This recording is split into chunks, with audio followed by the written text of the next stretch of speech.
There is a new twist in the signing of Nasreddine Nabi to KAIZER Chiefs. We'll also talk about the defensive midfielder that KAIZER Chiefs have had talks with, and they've come to an agreement ukuthi he will come and join the Chiefs. And what is happening with Uralani?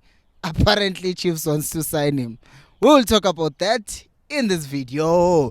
Hello and welcome to Coast Nation Fan TV. I am Pelo, I am your host. This is where fans meet and talk about KAIZER Chiefs. Amakosi Football Club. If I'm outside shooting a video, just know it's because of load shedding.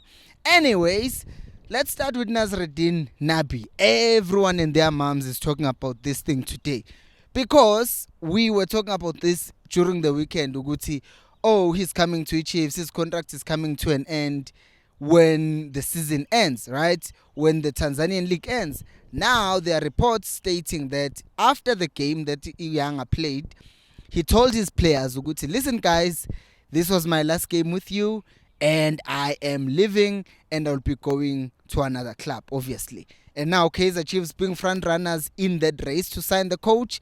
Now it's clear Uguti Vele is coming to Chiefs, which basically means it's over for Zwane. And I'm not going to sit here and say, hey, why are they firing Zwane? They shouldn't. Because at the end of the day, I will say this and I will continue stating this. I am not a Zwane fanboy. I'm a KAIZER Chiefs fan.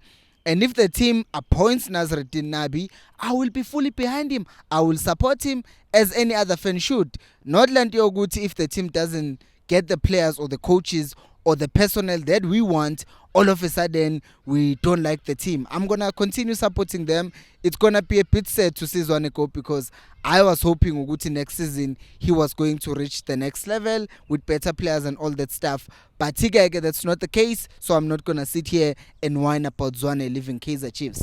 The twist though that I'm talking about is the fact that Nasreddine Nabi kukhona ukuthi yes, he wants to come with his own technical team. Everyone, which by the way is interesting because yes, I am all for that.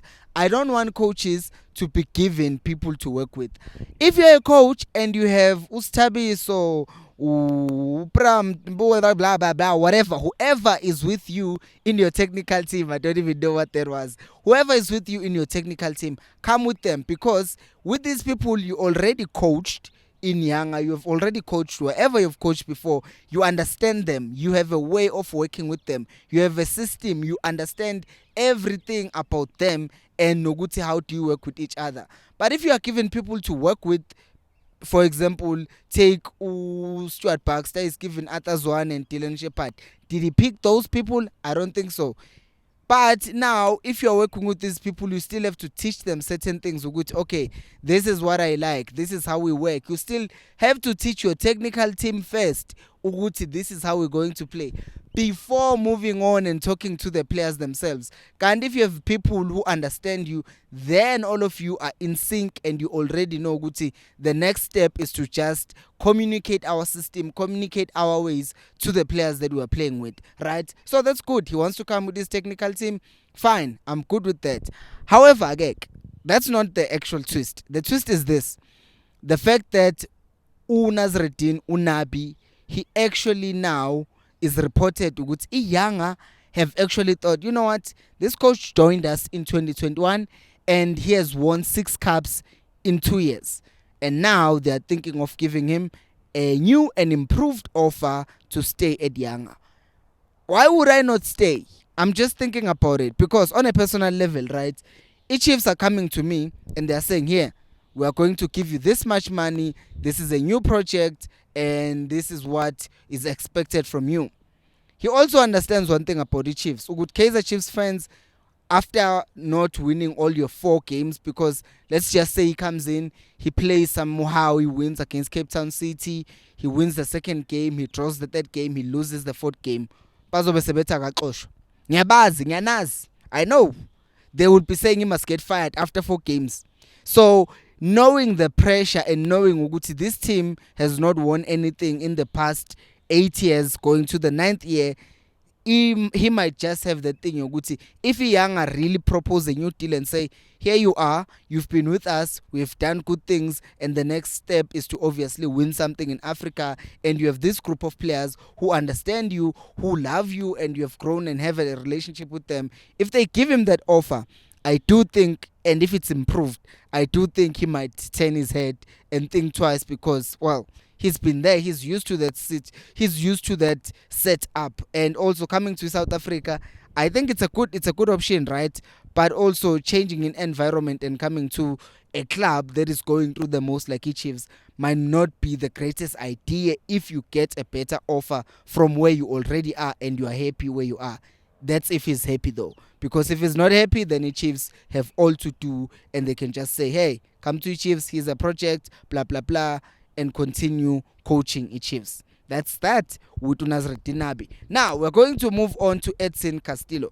But before we talk about that, guys, please like the video. Please subscribe if you haven't, because 65% of the people who watch this channel are not subscribed. It hurts my heart, because it might not mean anything to you, subscriber, and liking the video. It means a lot to me. So please, please, please like and subscribe.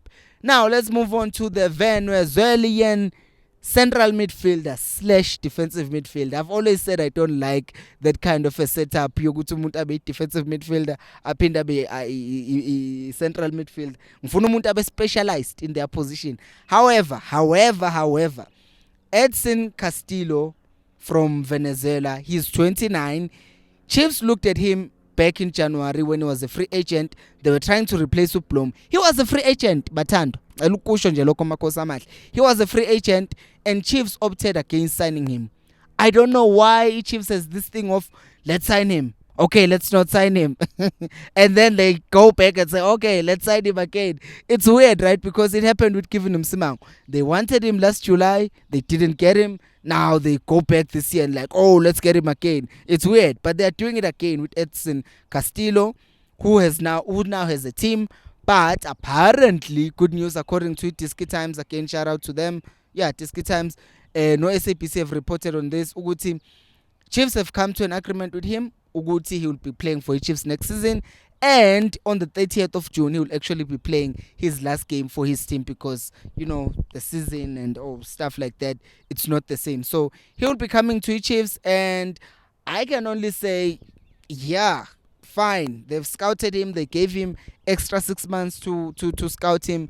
And I will not say he's a good player. I know him. I've watched his YouTube videos, because I haven't. Because what I know, guys, is that with the YouTube videos, it's fine. They can show you what the player can do in their best moments, but they don't show you what they do in the other minutes of the game. They just show you the best moments. Any player can have best moments. If they show you the best moments ka Caleb, you're gonna say, oh, he's a good player. And then it comes to Chiefs, and then oh, he's a bad player. Why did he even come to Chiefs? Who's scouting for Chiefs? So Mena, I'm just gonna say, I hope they scouted him, and if they did, and they even gave him an extra 6 months to continue scouting, well then, go get him. He's gonna sit well there and be a defensive midfielder. And also, he does look like a box-to-box midfielder, because he comes from deep, and then he can score goals, and he can sit again. So we'll see how it does. But as far as defensive midfield position is concerned, that seems like that's good, because there's also Tatenda Tavengwa that they are looking to sign. So let's just wait and see what Chiefs does in that regard. Confusing news though is that the Chiefs want to sign Uralani. Angaz, I'm not gonna say anything, ne? I'm just gonna say, what do you guys think about KAIZER Chiefs signing Uralani? Because now I think it's one of those things where a Santos player becomes available, all of a sudden the Chiefs is now linked with him. I do not know why they would sign him. But I want to hear from you. What do you think about Nasreddine Nabi coming to Chiefs? What do you think about Edson Castillo? And also, what do you think about Ralin coming to Chiefs? Let me know down on the comment section below. Like, subscribe to the video. Thank you so much for watching. And until next time, remember, equals Alpelumoya. See.